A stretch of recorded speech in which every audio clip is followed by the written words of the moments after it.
Everyone on the Shadow of the Hawk, and welcome back to Legion Teaches History. Today I'm going to be going over a little topic called the Viking Age. Now, for those of you who don't know what the Viking Age is, it is the period of time when raiders from Norway, Sweden, Denmark, those kinds of countries came over and started raiding the lands of the Saxons, the Scots, the Franks, the Irish, etc.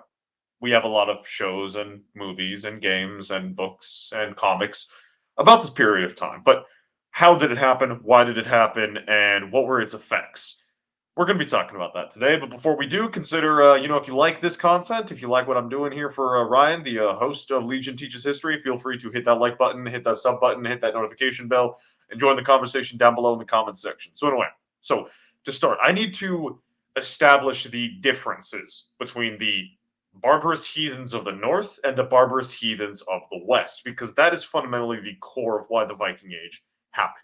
The barbarous heathens of the west, the Franks, Saxons, kind of sort of the Irish, kind of sort of the Scots, etc., had the influence of the Romans upon them. They had Roman built roads, they had Roman built forts, they had Roman built cities.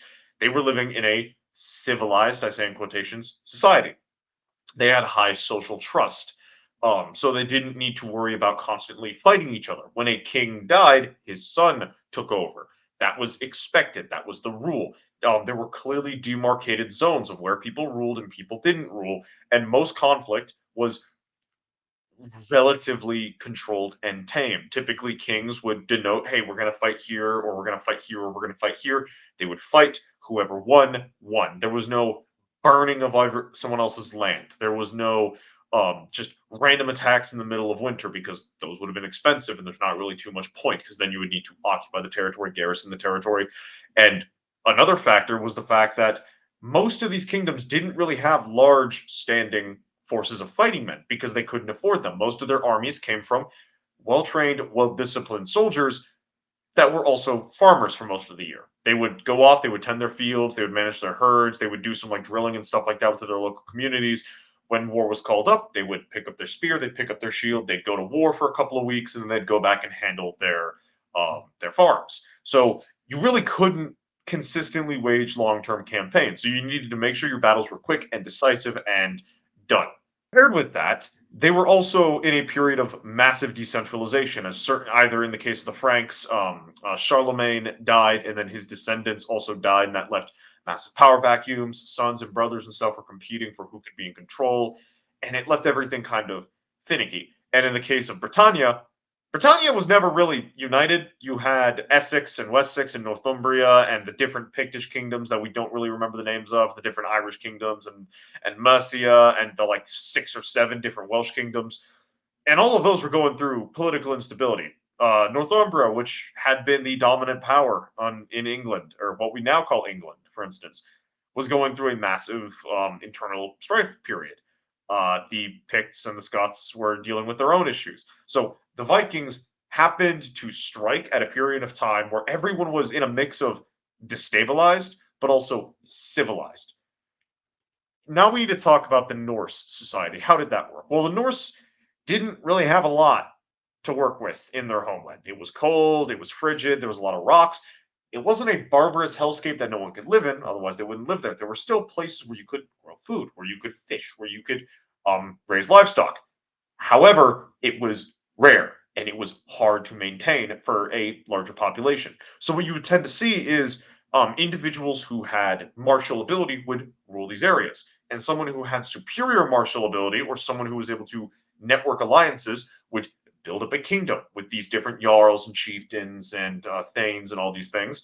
And then when he died, unlike the Western system, which was more civilized due to a higher social trust and more civilized systems of things, the son would maybe inherit the direct holdings and maybe an alliance or two, but the kingdom itself would not be something he keeps. It would collapse around him.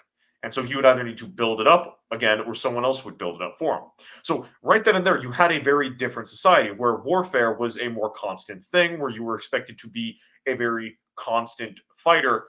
And also, the battle strategies were very different. In In the case of in this book specifically, the Viking Wars, where I'm getting a lot of this information, specifically focuses on England, where you basically have shield walls form up, and they would fight each other in a picked location, and then they would withdraw, maybe do a little bit of raiding, do a certain dominance.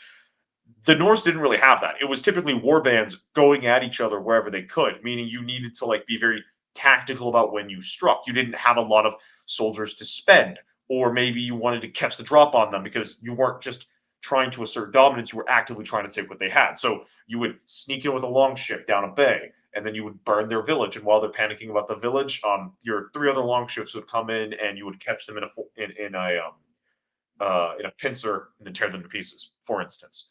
So you had a society that was very prone to conflict and warfare, that was starting to notice that, hey, those places have churches. That's another thing I forgot to mention. Churches.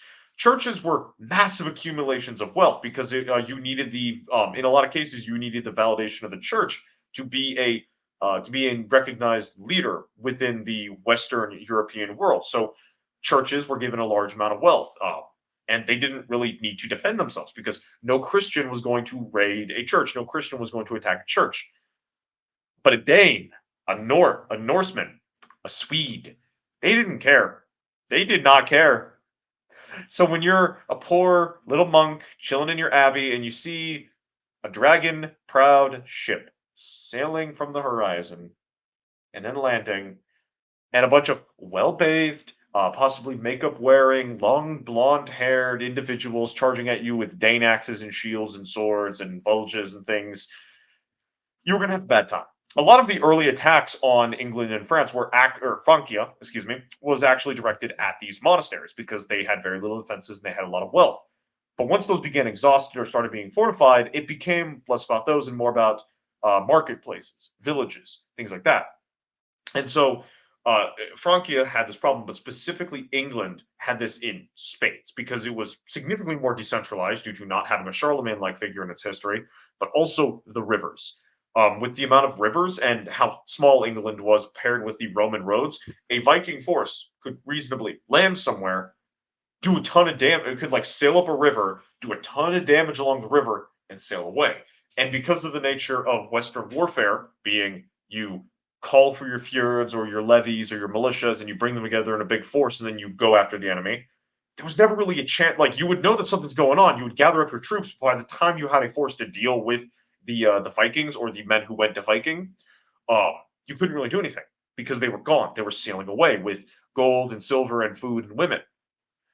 So basically, what you had is a very stagnant and slow to mobilize military force having to learn for the first time how to fight asymmetrical warfare, which was the heavy advantage the Vikings had. But once the Vikings had a taste of this victory, or sorry, once the Norsemen, excuse me, I keep messing up those terms. Once the Norsemen had a taste for this victory, they decided that they wanted more. And that's when you really saw the invasions of England, which was a much wealthier place for than Francia for reasons I'm not going to get into in this video. That's where you really begin to see the weaknesses of the Vikings. Or of the Norsemen. I keep making that mistake of the Norsemen when they would get up into these large formalized armies and they would go after the Saxons. Yeah, against Northumbria, which was collapsing, they dominated. Against East Anglia, which was unprepared, they dominated. But once they went up against Alfred the Great of Wessex or West Seax, they ran into a problem because he knew what was coming. He knew that the enemy was there. He had a relatively stable realm, and he was able to form up large armies that because the hosts were not able to do their asymmetrical come out of nowhere and hit. They were large forces of men that were moving through the countryside. They were easily seen coming. So Alfred was able to rally his troops and engage them in the kind of warfare that he knew. Large, formal formation fights. And in those contexts, it doesn't really matter how good of a warrior you are, how good your band of warrior is when you need to rely on the guy next to you. And if you're not trained to do that, you're not really going to do very well, especially if you're attacking someone else. The defender has more to lose than you do. You can always run away. The defender can't run away.